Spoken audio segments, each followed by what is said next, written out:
Welcome. You're listening to the third episode of Popcorn Theory, where cinema gets dissected, discussed, and devoured with extra butter. I'm Aline, a film and TV grad with a soft spot for authentic and unique filmmaking. And today we're breaking down Hereditary. Yay! So grab your popcorn, put your phones on silent, and wear a hoodie, because it's always cold at the theater. Okay, just FYI, I am sick right now, so if you see me and I look sick, which I think I do, or if I sound sick, it's because I am sick. Released in 2018, Hereditary marked Ari Aster's debut feature film. The story follows Annie and her family in the aftermath of her mother's death, as they struggle to navigate the weight of grief that lingers over their home.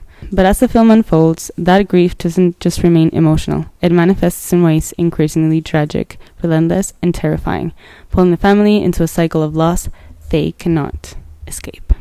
I am so incredibly excited about today's episode. I love doing breakdowns of films, especially films that I love, like Hereditary. I love dissecting the choices and the genius of films. And that's exactly what we're doing today. One of the most disturbing films as of late has been, hands down, Hereditary by Ari Aster in 2018. I remember watching this movie for the first time, and I remember that at the end, like when I had watched the film, I was exhausted, like at the end, because you're on edge the whole time. It's crazy, and it's genius, and I'm really excited about breaking it down. It's like you're on edge throughout, and you like feel for every character, and you're looking at like hidden figures at the edge of frames, and like you're like stuck in the most uncomfortable of situations over and over and over again. It's great. I love it. There's so many things that I could talk about this film, but if I did a whole analysis on the film, like on the whole film, I think it would take 1,000 years. So I'm going to break down one scene from Hereditary. But first,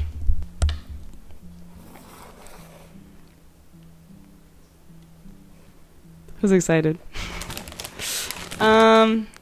Today I'm trying Poppy Pop popcorn, say cheese. And it says palomitas de maíz, sabor queso cheddar. It's basically cheddar cheese flavored popcorn. Now, let me say something. These look good. The only thing is that I'm not a fan of cheddar cheese. So if I like these, it'll be like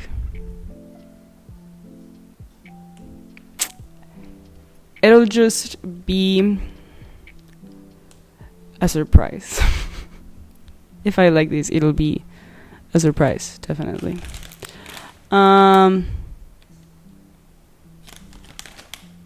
Yeah, let's give it a whirl. I mean, I love the packaging. I think it's really aesthetic. Like I love like the comic book style art of it all. Poppy Pop. I like that. What am I, like a graphic design major now?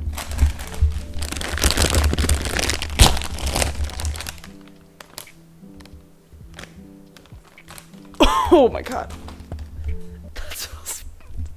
That's strong. I kind of already know I'm not gonna like this. Okay. Do you like Cheetos? If you like Cheetos, you're gonna like these. They're very much Cheeto. Oh, they smell like Cheetos. Okay, I really don't like cheddar cheese. I'm dreading this. Okay, I don't know if you can see, but this is what it looks like. It looks like it's like bright orange, which I'm scared about. Okay. I mean, nothing crazy. Okay, let's try it.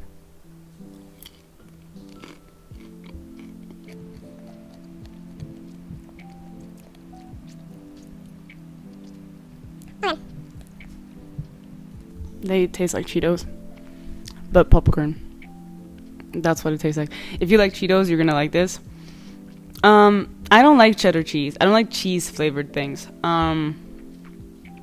Most of the time. This isn't that bad actually. Like,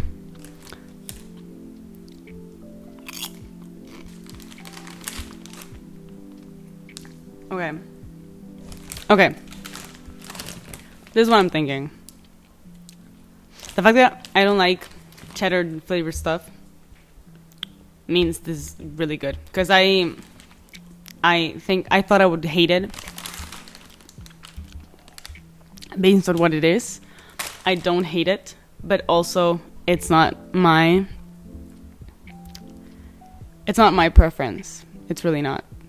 It is not my preference. But if you like Cheeto stuff, if you like cheesy things, I know so many people that would love this, and I'll probably give it to one of my friends.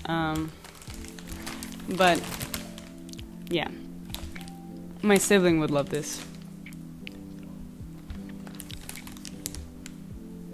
It smells really strong. It's inside of my nose. Okay. What can I say about this? It's cheesy. It's crunchy. It is crunchy, which I like. I like the crunch level of this. I like actually the shape of them. I like the shape of them. They're like very theatrical looking popcorns, which I like, because I like theatrical looking popcorn. And look, it's crunchy.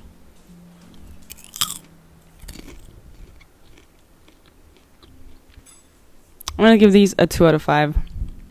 And okay, I think there's like this brand. I don't think this brand is bad. I just think I don't like the cheese. I don't like the cheddar cheese, and I didn't get this myself.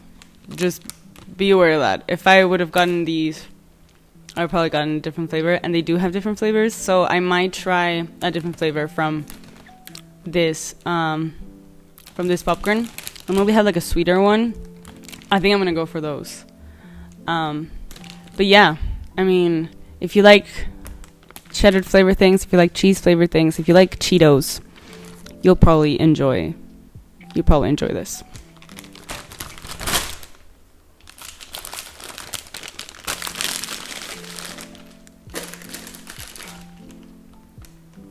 Please don't fall.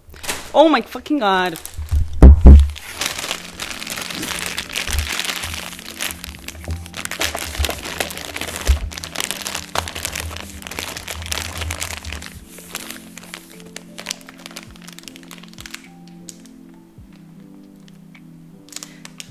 It's kind of cute. It's like it has a hat on. What? Kind of cute, kind of adorable. I'm gonna get some water, because I need to get the cheese taste out of my mouth.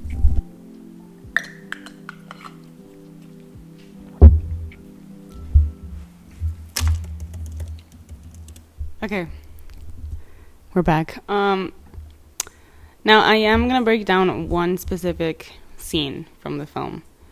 But even before we watch the scene, I have to say, spoilers. This is not a spoiler-free review analysis. No, none of that. When I'm breaking down things, I'm usually gonna spoil a lot, and we're gonna watch a full scene from the film. If you don't like blood or gore or things like that, you have been warned. It's definitely gory and bloody and raw and aggressive and unfiltered and all of the things. And it's also great. I also chose this scene because I think a lot of the elements that Ari Aster uses in this one particular scene, he uses throughout. And I thought it was a great way of kind of giving you a glimpse into the film. If you haven't watched it yet and you're trying to figure out if this is for you, this scene will do it. It's not the worst. I mean, it's not like the the most intense scene in the film, in my opinion. Actually, probably everybody's opinions. But it's definitely intense. But everything is intense in this film. So now, before we dive into the scene, we have to talk about the theme of the film. Now, what's a theme for a film? I know that there's different things, and we usually talk about film, like themes with literary work or like motifs and stuff like that. But a theme for a film is basically what it is about. The theme will also determine everything and how the film gets made. So every choice that the director, the makeup, the everything in a film, the choices that they're making go with the theme. Am I making any sense? I feel like I am. Give me a break. I'm sick and I feel like ass. So what is the theme in Hereditary? I wrote it down so I can say it perfectly, but it is that grief and tragedy follows us through generations, that these things are essentially hereditary. So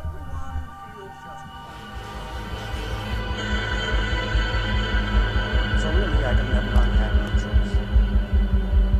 Clytemnestra is driven by revenge, just like the rest of them.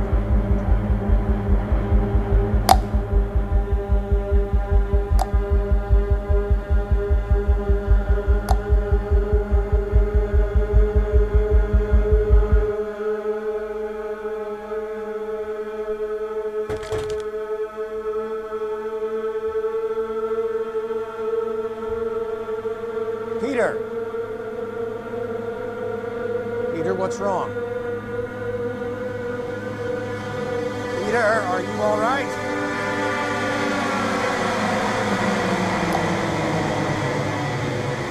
Can you breathe? Peter, what are you doing here?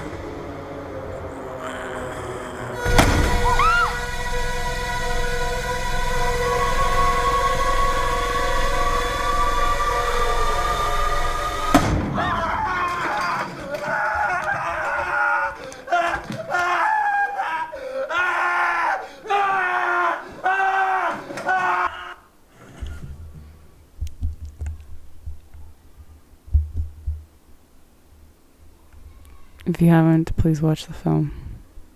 It's a feel-good movie. No, I'm kidding. Hereditary is a feel-good movie. Personally, that's what I think. I think it's a watch that you could do by yourself in a dark room to feel better.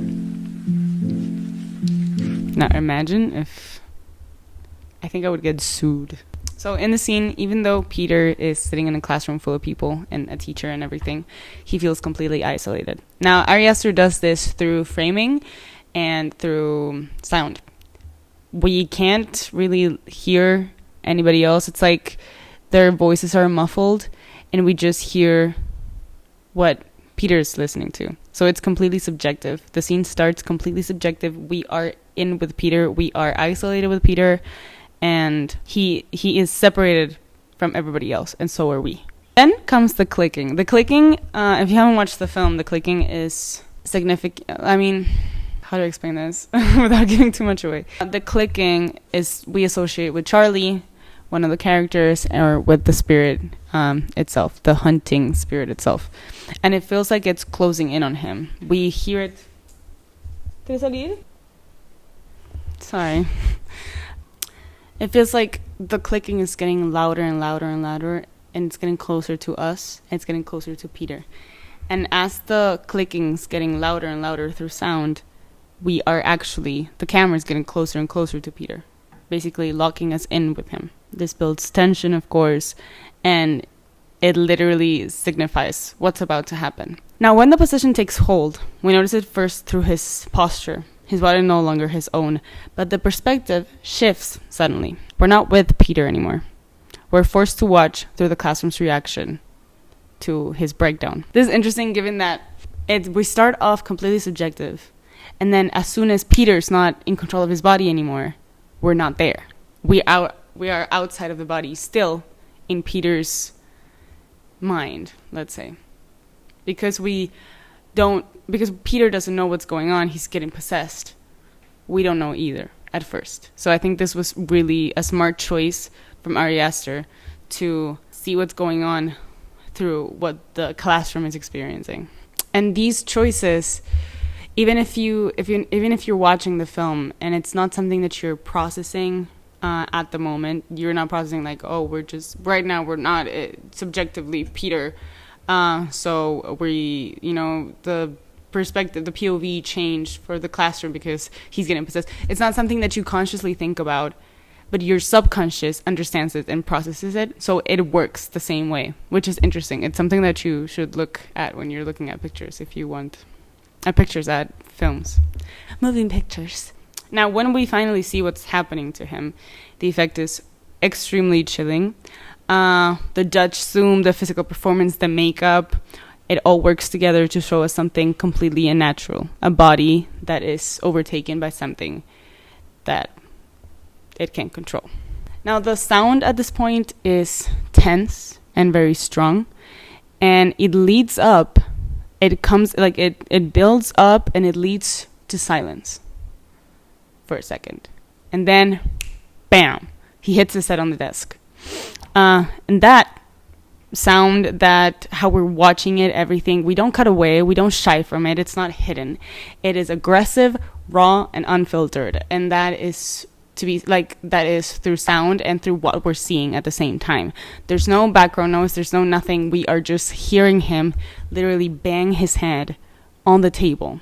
Raw, unfiltered. We're there, we're stuck. Now, when the possession is finally done, we see him screaming in the class.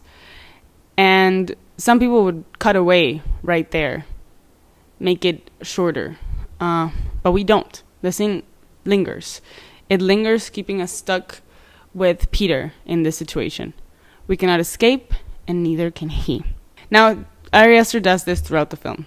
It lingers on very uncomfortable moments that you just, your whole body is rigid and tense just watching what's going on, and you're like, oh my god, please stop.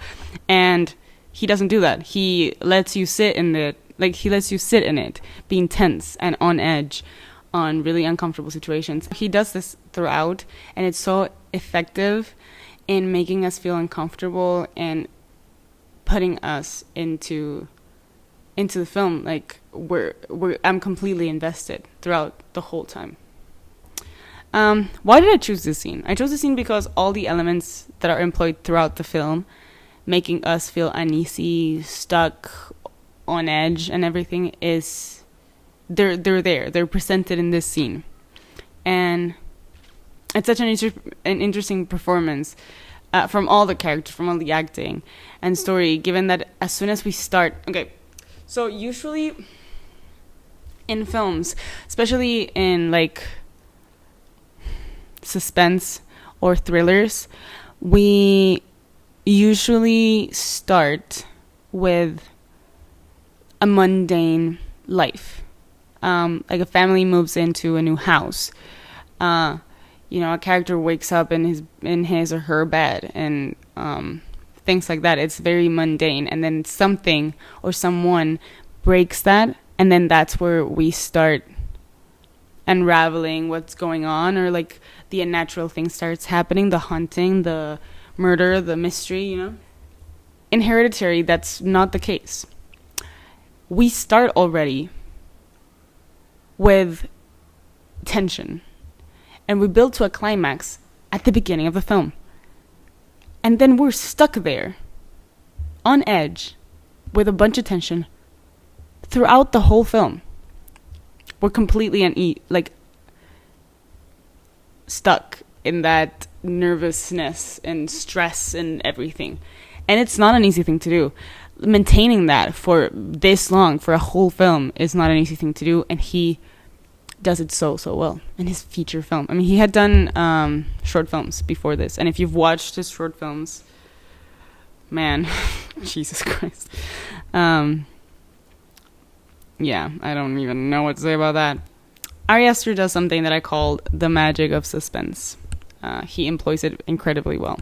He doesn't rely solely on jump scares or shock value, but rather crafts unease by carefully managing what the audience, what we know or what we don't know. He builds this tension through two main strategies, techniques, elements, you can call it whatever you want. And these two are foreshadowing and withholding. Now, foreshadowing in this film often came with hidden figures or like blurred out people in the back, or different symbols that you couldn't see, that you saw but you didn't really register. Like it wasn't the main plot. It wasn't the main point in the scene or in the shot, but they're there, and you see it, and somehow, like, you process that. Again, subconsciously, you process that like all the time, and it makes you feel uneasy. Your body knows it's like there's something that's wrong here, but you don't exactly know what's wrong. Even some dialogue in the film foreshadows something else, or it comes as a shock to even the character that is saying it, like themselves. There's one line I was re-watching it because I've rewatched it so many times now, but I was rewatching it for this analysis, and there was one line that Annie, the character Annie, the mom, says. She's being confronted by this other person, this lady, and talking about the death of her daughter. And she says, "My daughter was killed." And at that moment, you can see her reacting to her own line, because she has realized what she thinks of what happened to her daughter and what weight that carries within her and her family, and her resentment towards Peter. And I think that's a genius way of withholding or giving you information, but at the same time doing it in such subtle little ways that work so incredibly well. Now, all of this foreshadowing creates a lingering sense that something inevitable is approaching. Something is looming over this family. Even if we don't know exactly what it is yet, we know that something is wrong. At the same time, he withholds key information about the film, about the characters' motivations, the rules of the world, or the meaning behind certain events, or things that they say, forcing us to actively try to put these like two and two together and piece things together, and we remain unsettled by what we don't know, by what's being kept hidden from us. What makes this incredibly effective in his work, in Hereditary, in his films, as in general, if you've seen his films, is that the suspense operates on multiple levels. On the surface, we're curious about the plot, like what's happening, what we can see, what the story is about, and what's going to happen to those characters in that exact moment. But beneath that, we're also caught in a larger web of dread, because he already hinted that something bigger is coming, something bigger and more devastating is looming over this character or this story or this, this family in Hereditary. The result is a constant push and pull between revelation and mystery, where even the smallest details feel like they're charged with meaning and menace. I have to talk about the acting in this film because it's incredible. We get extremely different characters reacting to these situations in extremely different ways. Each person in the family is unique and completely their own person, and they're so separate from what other characters are and how they interact and like react to certain events. Annie is very reactive, and she is so in it, and her range as an actor, she is on edge with the rest of us throughout the whole film, just feeling everything. You think that she's gonna crack at every second, and she keeps us there almost at the verge of like breaking all the time. And then you have Peter, which Peter's character is more of like a victim, and he's more of a softer character that feels and is scared and like sort of like we need somebody to protect him, but he, we don't get that. Oh, we do get that through the dad. The dad is probably the most grounded character. He's more on the side of reality, and he's the healthiest character, let's say. Yeah, you root for him a lot, and you understand where he's coming from. He's seeing his family go through all of this trauma and grief, and he's just trying to keep it together. Yeah, he's an endearing character for the film. And then we have Charlie. Charlie's a whole other thing. Jesus. That little girl is amazing in this film. I think it was her first film, but don't quote me on that because I'm not sure. I think it is, though. If you haven't watched Hereditary, I suggest you do. Just letting you know that it's raw, it's unfiltered, it's gory, and I mean, if you haven't gotten that from this whole analysis, then I don't know what to tell you. It's intense. It's intense, but it's definitely worth the watch, especially if you're into thought out. You know what? This film feels like, when a director knows what they're doing and everything is intentional, and I love that feeling, and Hereditary is that. I hope you enjoyed this. This was me breaking down Hereditary, one of my favorite films that I don't watch that often because, oh my god. I hope you enjoyed this episode. Stay tuned. There's one episode a week. Also stay tuned because I have some very interesting episodes coming up and planned for the future, and for one of them you get to choose what I talk about. So if you want to vote, please follow me on my Instagram. Links are everywhere, so just be on the lookout for that. There's a link in the description as well if you want to follow me on Instagram and vote as to what you want me to talk about in a future episode, and I will try and talk about it. So stay tuned for that, and stay tuned for more episodes of Popcorn Theory. If you want to check out my other episodes, I have 2 episodes now. This is my 3rd episode of Popcorn Theory. We're starting out. But I discussed Weapons, the horror film that came out a couple months ago, and I did a flash review on all the movies in the theater and what I thought of them, and if they're worth your time and money to go watch them at the theater. So stay tuned for that, for more episodes to come from Popcorn Theory. And remember, 100% of people who don't get their own popcorn at the theater end up stealing from somebody else's bucket. So get your own damn popcorn, okay? Please. Damn. Hope you enjoyed this, and bye-bye. I bet he likes the popcorn. Do you like the popcorn?